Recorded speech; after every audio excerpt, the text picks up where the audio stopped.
Hello दोस्तों। तो आज की इस वीडियो में हम बात करने वाले हैं दो चीज़ के बारे में। अगर आप एक सैलरी पर्सन है और 2 3 4 क्रेडिट कार्ड यूज कर रहे हैं तो कैसे आप ये क्रेडिट कार्ड ट्रैप में ना फंसे। अगर आप क्रेडिट कार्ड ट्रैप में फंस गए हैं तो उससे कैसे निकले, ये दो चीज़ के बारे में बात करेंगे। उससे पहले अगर आपको पता नहीं है क्रेडिट कार्ड ट्रैप क्या है तो मैं एक सिंपल सा एग्जांपल देकर आपको बता देता हूँ। मान के चलिए आपके पास 3 क्रेडिट कार्ड है। कौन कौन सा बैंक का? एक है SBI का, एक है HDFC का, एक है ICICI का। तीनों बैंक का क्रेडिट कार्ड है। ये वीडियो स्पॉन्सर वीडियो नहीं है, जो भी आप मान के चलिए तीनों बैंक का क्रेडिट कार्ड है।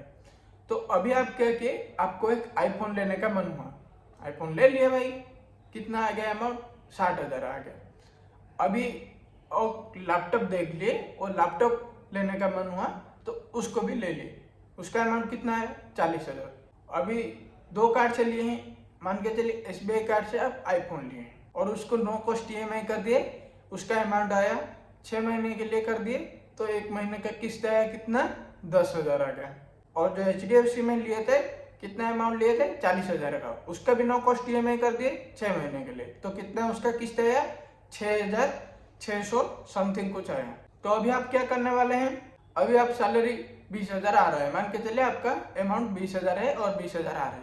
अभी क्या किया आप, मतलब कि जितना भी सैलरी आ रहा है उसमें से काट कूट कर आपके पास 12 से 15,000 बच रहा है। मान के चलिए इस महीने आपके पास 12,000 बचा तो आप क्या करेंगे? SBI का 10,000 EMI देंगे, आप दे दिए। अभी कितना आपको देना है? HDFC का 6,600 समथिंग देना है, 6,700 मान के चलिए। तो वो कैसे देंगे? आपके पास तो पैसा नहीं है, लेकिन आप क्या करते हैं? खुरापाती दिमाग लगाते हैं। कैसे? ना मेरे पास तो एक ICICI का क्रेडिट कार्ड है तो मैं क्या करूंगा, उसमें से निकाल के इसमें डाल दूंगा। आप डाल दिए, उसमें से जो 6,700 निकाले वो निकालने में आपको कुछ चार्जेस देना होगा। कैसे निकालते हो आपको दिमाग में आ जाएगा, मैं जानता हूँ। तो उसमें से आप चार्जेस दे के निकाल दिए और डाल दिए किसमें? HDFC में। अभी आपको क्या करना होगा, जिसमें ICICI में निकाले वो तो आप नेक्स्ट महीने भरेंगे ना। अभी आपके दिमाग में क्या चलेगा? हाँ मैं तो नेक्स्ट महीने भर दूंगा, आएगा सैलरी तो भर दूंगा। अभी होगा, इस महीने चले गया, दूसरे महीने जब आएगा तब आप SBI का देंगे, सेकंड EMI देंगे, इसका 10,000 चला गया। अभी आपके पास कितना बचा होगा? अगले महीने के 2-3 हज़ार बचा होगा, इस महीने और 2-3 हज़ार, मान के चलिए 5,000 बच गया, 5-6 हज़ार हो गया। तो अभी आपको 2 EMI देना होगा, एक नहीं। कौन कौन सा? एक HDFC का भी देंगे 6,600 इस महीने का, मतलब कि सेकंड EMI, और ICICI का देंगे क्योंकि ना वो आप पहले महीने निकाल दिए थे पैसा। अभी बोलोगे आप भाई मैं किसका दूं, तो एक काम करता हूँ, पहले मैं HDFC का दे देता हूँ। HDFC का जो दे दिया, अभी HDFC का सेकंड EMI आप कंप्लीट कर दिए। तो अभी क्या करेंगे आप? SBI का आप भर दिए 10,000, SBI से निकाल के ICICI में दे देता हूँ। वो आप रोटेशन कहाँ पर कर दिए? SBI से निकाले ICICI में डाल दिए। अभी क्या हुआ कि ICICI का तो क्लोज हो गया, लेकिन अब EMI कहाँ पर बन गया? जैसे बन रहा था HDFC का और ICICI का बन गया।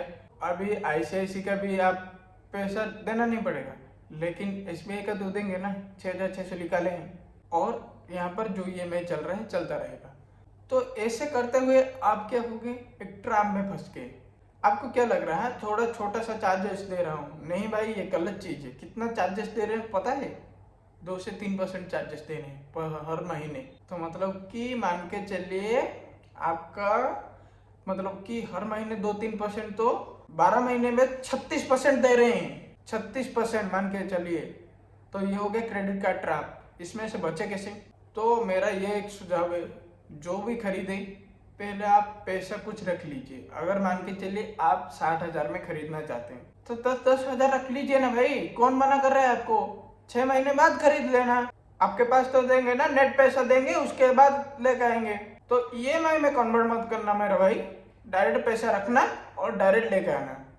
दूसरी बात है, बल्क बाइंग मत करना, जैसे कि ये खरीद रहे, वो खरीद रहे, सब खरीद रहे, मैं भी खरीद लूंगा। ये बहुत बड़ी गलत चीज है।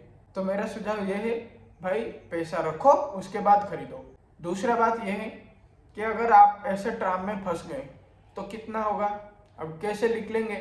तो महीने में आप 3% दे रहे हैं तो 12 महीने में 36% दे रहे हैं। उसमें से निकले कैसे? पहला चीज कि आप जाइए जो भी सैलरी अकाउंट जिसमें है उस बैंक में एक पर्सनल लोन करा लीजिए। आपको कितना आएगा? साल के 12 या 15% आएगा। तो उस पर्सनल लोन को लेकर आइए, सब क्रेडिट कार्ड का पैसा दे दीजिए। अब आपका बैलेंस फुल हो गया। क्रेडिट कार्ड में अभी आपका ड्यू कुछ भी नहीं है।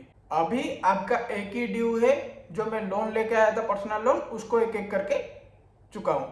तो एक एक करके चुकाइए और टोटली ये जो आपका क्रेडिट कार्ड ट्रैप में फंस रहे थे एक बार में निकल जाएगी।